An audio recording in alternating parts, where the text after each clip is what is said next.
Welcome back everybody to another episode on the channel. Today's episode is going to be going through personally my 2020 duck hunting loadout if I'm going by myself, and a lot of this stuff right here we're going to go through is all beginner stuff. This is everything that you would need to go duck hunting. There's nothing special in my loadout that I have for myself here, guys.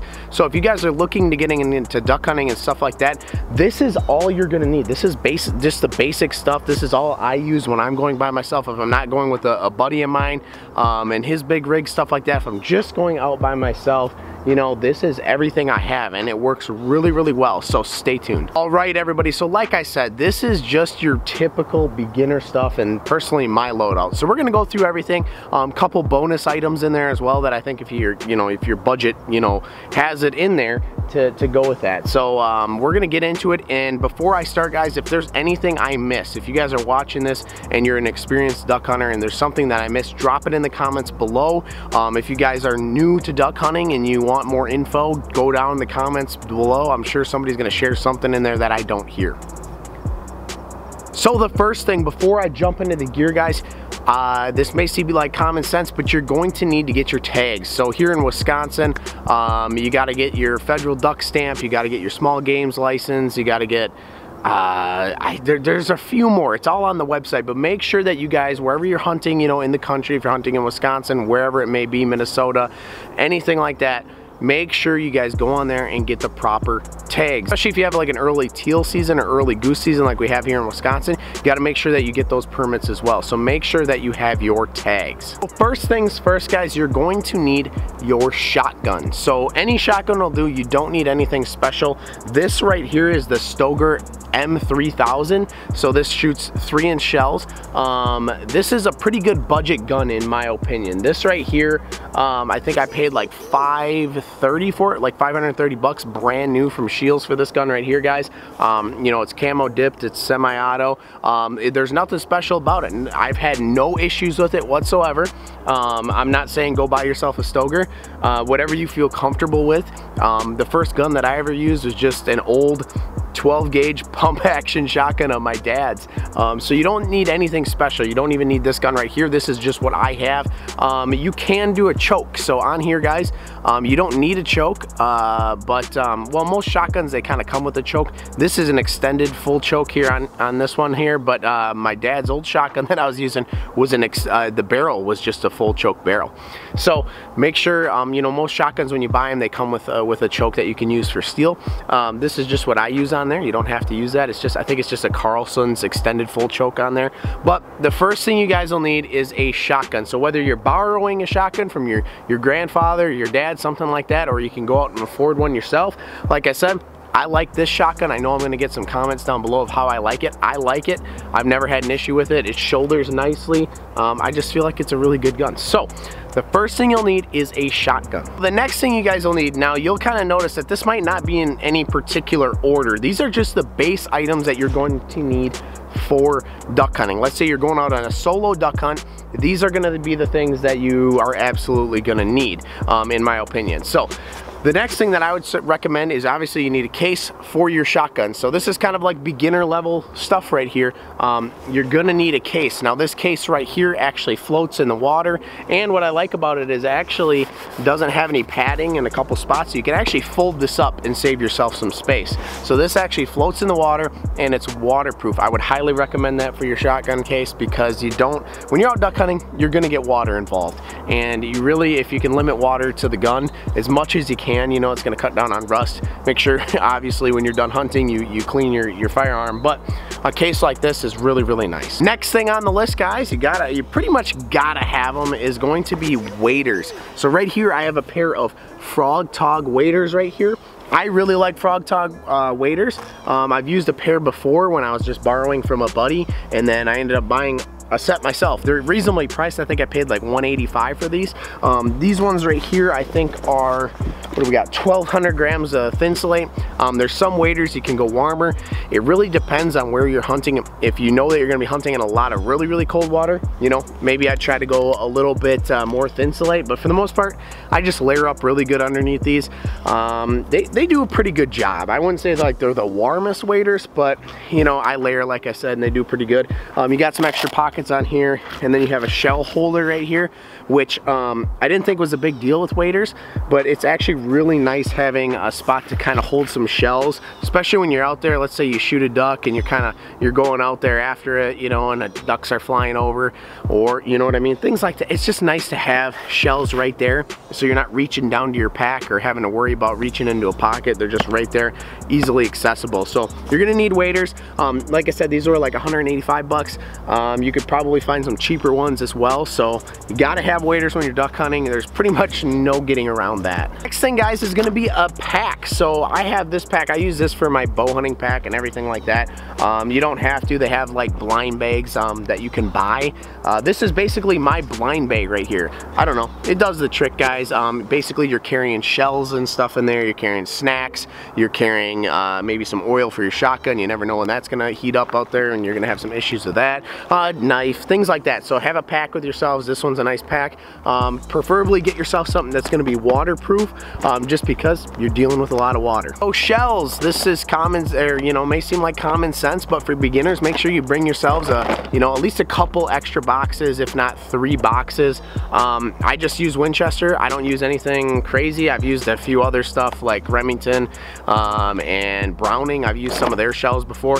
I think that the Winchesters shoot just fine, and they're cheaper. To be honest with you guys, I'm gonna shoot probably the cheapest stuff I can get my hands on. That's just my personal preference. I don't duck hunt hard enough, I guess, because I do a lot of bow hunting as well to really key in on shells. I think these do just fine. I don't have any issues shooting them. So make sure you guys, you know, look into making sure that you're bringing extra shells with. Next thing, guys, I would recommend is getting yourself a lanyard and then your calls. So on here, I've got 3 different duck calls. This is a single reed duck call right here, and then I've got a couple double reeds on there, and then I've got a couple goose calls. So here's one of them, and then there's another one. A lanyard to carry your duck, you know, your duck and goose calls. Another great tip, and I'm not a great caller by any means, not claiming to be great, but I'm all right at it. And one thing that I like to do is when I'm getting around duck season, or especially when I was learning, I actually would hang this on the rear view mirror of my truck, and anytime I was driving to work, or if I was driving somewhere to go get groceries, just doing anything in my truck, I would have these calls in there, and I would sit there and I would just rip on these in the truck to get better at calling. So if you're a beginner getting into it, take your calls, throw them into your truck, and just sit there and rip on them when you're going to and from the landing, to and from hunting, to and from work, to anywhere you're going, to and from church. I don't care. Just these, having them in your truck and being able to just practice calling is huge. You got to learn how to call when you're duck hunting. Now, one of the most underrated items that gets overlooked all of the time is going to be a headlamp. Pick yourself up a headlamp when you're out there tossing decoys, or you're just out there in the dark on the Mississippi River here. Sometimes we get out there at midnight and sleep overnight just to get a spot because it gets super busy. Having a headlamp and being able to be hands-free with your light is a huge deal. Last thing you want to do is be out there with your phone, looking around, tossing a decoy, and then drop your phone in the water, something like that. So a headlamp is overlooked, but it's something that you should invest in. I have a decent headlamp here, and I use it for bow hunting, I use it for duck hunting, I use it for when I'm out early mornings fishing, things like that. So don't overlook a headlamp. I promise you it'll be a in-clutch item that you just gotta have.